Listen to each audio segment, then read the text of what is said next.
안녕하세요. 하와이 프로젝트의 김약사입니다. 오늘은 많은 분들이 가장 궁금해하시는 질문, 과연 환율은 떨어질 수 있을까?에 대해 이야기해 보려고 합니다. 고환율, 왜 이렇게 오래 가는 걸까? 현재 우리나라는 고환율 상황으로 상당한 부담을 안고 있습니다. 정부 차원에서 공개적으로 환율 개입에 나서고 있음에도 불구하고 환율은 쉽게 안정되지 않고 있는 모습입니다.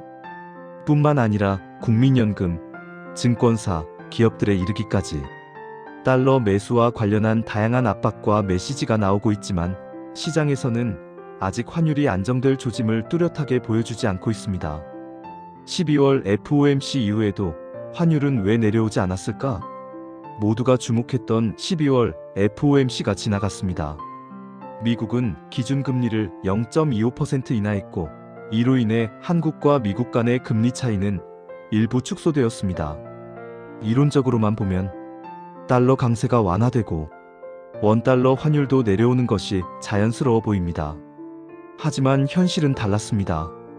12월 12일 기준 원달러 환율은 한 달러당 1473.9원, 여전히 높은 수준을 유지하고 있습니다.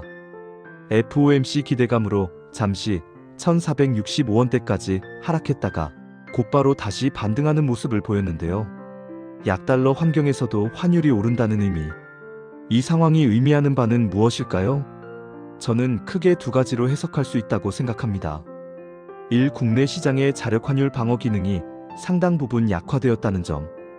이 단기적인 이벤트로는 환율 흐름을 바꾸기 어려운 구조에 접어들었다는 점. 즉, 단순히 금리나 한 번의 정책 메시지로 환율이 의미 있게 하락하기는 쉽지 않은 환경이라는 것입니다. 정책 메시지와 시장 신호의 괴리. 현재 환율 안정화에 대한 명확하고 일관된 정책 메시지는 보이지 않습니다.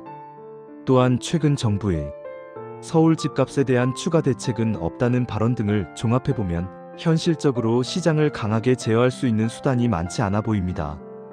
여기에 더해 728조 원 규모의 내년도 예산안이 국무회의를 통과했습니다. 겉으로는 환율을 잡겠다고 말하지만 재정과 정책의 방향성은 오히려 원화 약세를 자극할 수 있는 신호들이 함께 나오고 있는 상황입니다. 모두가 기다리는 환율 안정 구간. 앞으로 기업과 개인 모두 환율이 조금이라도 안정되는 순간 달러 환전을 시도하려는 수요가 한꺼번에 몰릴 가능성이 큽니다. 즉, 환율이 내려가면 달러를 사겠다는 대기 수요가 이미 상당히 쌓여 있다는 의미입니다. 이 역시 환율 하락을 제한하는 요인 중 하나가 될 수 있습니다. 고환율 시대, 개인은 어떻게 준비해야 할까? 그렇다면 이런 환경 속에서 개인은 무엇을 준비해야 할까요? 한 줄로 정리하면 이렇습니다. 우량 자산을 확보하라. 부동산을 감당할 수 있는 여력이 있다면 부동산. 부동산이 부담된다면 원화를 달러로 전환해달러 자산 확보. 확보한 달러는 미국 주식이나 ETF 등으로 운용해 화폐 가치 하락에 대비하는 것이 하나의 전략이 될 수 있습니다. 시장이 부담스럽다면 또 다른 선택지도 있다. 미국 주식 시장이 지금은 너무 고평가된 것 같다라고 느껴지시는 분들도 계실 겁니다. 그런 경우에는 미국 단기채를 매입한 뒤 미국 증시의 조정 국면을 기다리는 전략도 충분히 고려해 볼 수 있는 선택지입니다. 각자 도생의 시대, 지금은 누군가가 대신 책임져주는 시대가 아닙니다. 말 그대로 각자 도생의 시대입니다. 아무 준비 없이 시간을 보내다 보면 어느 순간 벼락거지가 되어 있을 수도 있습니다. 그래서 우리는 완벽한 정답이 아니라도 조금이라도 덜 흔들리는 선택을 계속해 나가야 합니다. 오늘도 자유를 조금 샀습니다. 끝까지 시청해주셔서 감사합니다.